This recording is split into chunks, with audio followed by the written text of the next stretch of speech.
Okay, so let's recap Florida. Looking at the film, there's always a few things you see that you didn't catch live. The obvious things on offense were starting with 3 turnovers. We'll have a hard time beating any team turning the ball over that much, but probably the biggest disappointment offensively was the number of just breakdowns, that doing things they never did in practice. And it was almost as if we were more starry-eyed this game on offense than the previous 2, and I'm not sure why. The defense was kind of the opposite. They were really starry-eyed against Oregon, and they played a lot better as far as playing with a little calm, doing what you're supposed to do, and it showed up against the run. But ultimately, what killed us on defense is our inability to win one-on-one at every level, and that's what got us on 3rd down, which is our pass rush was terrible up front. When we could never win any one-on-ones. We weren't coming at them aggressively, and we weren't aggressive in coverage.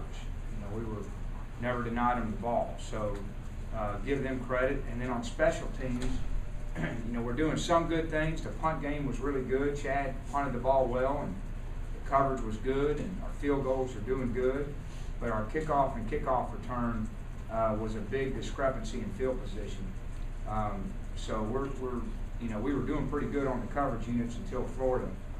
We just weren't very aggressive, and again, doing things that we didn't do in practice. I don't know why, and we got to correct it. And if you look at the field position game, I think their average field position was 41, and ours was 26, and that makes a big difference. We competed well. As many of the mistakes as we made, we're sitting there with 11 minutes to go and down 7, and we got a chance to win the football game, and we just didn't execute from there. So we learned from it, and I think at every position we have to figure out big picture where we need to get better, and we're going to do that, and we're doing that, and we will. Luke and Chris Walker and Nick Revesz were our players of the week. Nick on special teams, he recovered the big fumble, which is a big play in the game. He turned the field position around. Injuries looking ahead this week. Of course, we got Vols, Martin, Oliver, Schofield probably won't play. Cody Pope probably won't play. Gerald Jones, Bartholomew. So that's 7 guys. Poole's banged up. Denarius Moore's banged up. They'll be day-to-day. I don't know what their status is going to be. So we just continue to thin up to make it interesting. Our next opponent, I know a lot of the coaches. They've got a great coaching staff. Know their 2 coordinators and their head coach very well, and I have a lot of respect for them. They're 4 years into their program, and this is what you see your 4th year. You got a deep team. They have 17 starters returning, and they played in these kind of games, so they're not going to be starry-eyed. They got more experience, more depth, and they're certainly, they don't even have to bring their best to beat us. They can beat us even without their best. And we have to worry about us improving and minimizing the mistakes, or we're going to be real disappointed after the game. So it's going to be a real big challenge for us. And certainly coming off 2 top 10 teams, we got to prepare as if this is a top 10 team, because because it's the next game and it counts the same. So that's where we are. Coach, you talked about a number of breakdowns on offense in the Florida game. Was it receivers running routes? Was it run block? What was it? It was a lot. Okay, I'll just tell you at every position. First off, in the offensive line, we struggled to get a hat on a hat a lot of times. They were doing some movement. Excuse me. Let's We had some guys pop free. There were times we got whipped, and that's okay. So there was some confusion, poor technique. Quarterback, we had some a lot of decision issues and accuracy issues that affected us. Our running backs, poor in pass protection, technique-wise, and jumpy when they ran the ball. Our receivers didn't line up properly and using good route technique. I mean, it was essentially everything, and it showed. Derek, you talked about the difference of them practicing in the game and needing to correct that. Mm-hmm. As you head into a week of practice, how do you correct it if you don't see it until the game's back? Well, I think it starts with having better practice, and we haven't really put together a great week of practice, and that's pretty common with a young team and a team that doesn't have a lot of experience in leadership. Is learning how to prepare for a game so that you go into the game confident, and that you go into the game and when things happen, you don't panic. So it starts with preparation. It always does, because I've always believed that that's where confidence comes from. You have to earn the right to be confident when you hit the field, and you do that through your preparation. Derek, you mentioned kickoff return. Can you talk about what you've seen from David Oku from that standpoint in the first 3 games? I've seen nothing from him other than an inability to make yards. So I don't think he's running with any conviction, and I've told him that. I think he runs tippy-toeing and searching.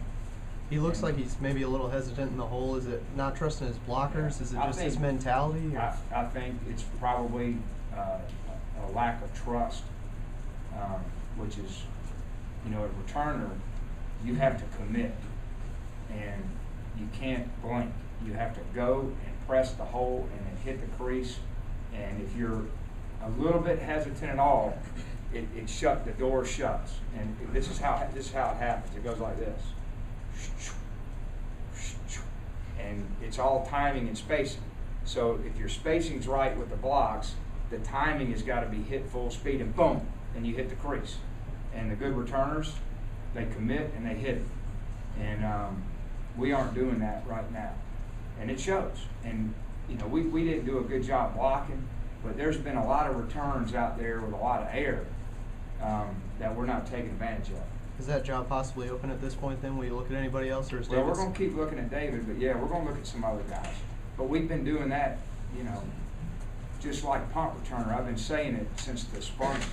And most of the things that I brought up after the week of spring practice, I'm still talking about it. To follow up, punt return, you're not getting any returns? No, Eric's doing a good job, so far. He hadn't had a chance. And a lot of it is the field position. So they're sky punting, and that hurts us. And then there just hadn't been a lot of opportunity. And what's happening, the punt game's changing. I mean, you got all these formations, and the punters are spraying them everywhere. And because the rules are different than the NFL, the return game is less and less. And it's almost like the more consistent and better the punter is, the more likely you can return something. But, now it's like nobody wants to teach good punting. And so it's just sprayed all around the field. And it's effective. It's working. It's hard to set up returns, and they got these guys flying. But we hadn't had a lot of opportunities, and we'll see as the season goes. Is the return game, where you're kind of shorthanded in some other areas, is the return game where you would like to maybe make up some ground? Yeah, but I think, I've always said this, that the special teams is always sort of a microcosm of your team. And our depth issues, it really shows up on teams. And, they outperformed us in the big space areas. So, yeah, we want to make it up. But you got to have 2 things to be good on teams besides the obvious of coaching and working it and all that stuff. We all know that. But you got to have a good core group of guys. Core meaning they got the size and speed to be physical and athletic in space. Okay, and then you got to have some special guys returning and specialists.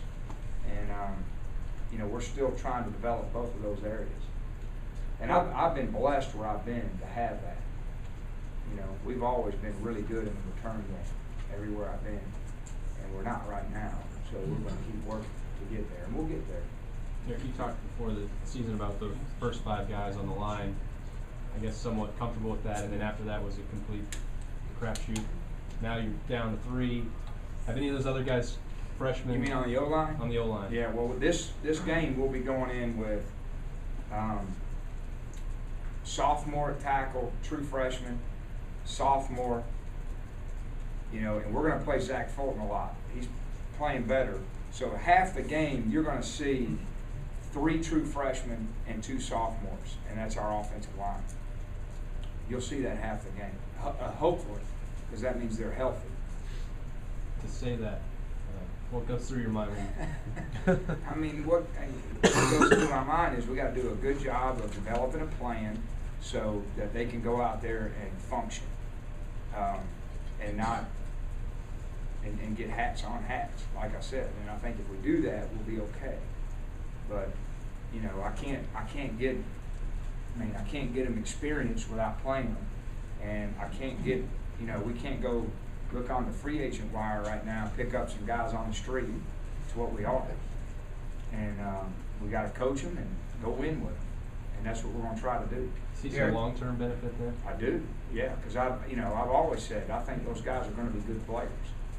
I mean, having Dallas, James, Zach Fulton, Jawan, 3 years, yeah, I do. Derek, when you were at LSU on Saban's staff, the loss to UAB. Yeah, I remember it like it was yesterday, John. Thanks for reminding me. I actually laid in my bed last night going through that game. You want to know what happened? Is that what you're going at? Yeah.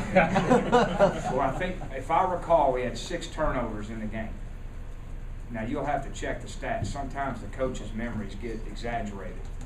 But I recall spitting the ball out. And so turnovers is huge. And they had some good players. And they had some defensive linemen that we struggled to block. We were real thin up front. Now, what was different, you know, we had a lot of veteran playmakers.